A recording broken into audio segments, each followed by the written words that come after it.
Psalm 118:27. Make me grasp the way of your precepts, and I will muse on your wonders. O devoted servant of God, Saint Francis Xavier, your heart was burning with love for Jesus. Impelled by this love, you went from country to country and spent yourself unto death, proclaiming the name of Jesus and the good news of salvation. That is why the Father filled you with glory in heaven and preserved your body from corruption here on earth. Filled with joy for these unique gifts, we join you in praising the Father, and now we ask your intercession for ourselves.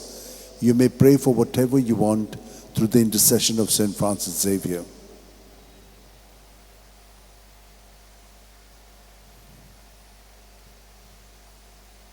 We ask you to obtain for us the fulfillment of these desires, if they are pleasing to the Father.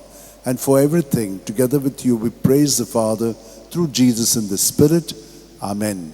And may Almighty God bless us, the Father, and the Son, and the Holy Spirit.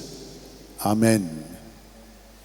San Francis Xavier, Voda Cura, Radi Samcha Mogan, Las Lolia, Besangal Saiba, Desaramcha, Sambalung Sodakal, Gopan Tuja, Besangal Saiba, Sharar Goincha, Sambalungamka, Gopan Tuja.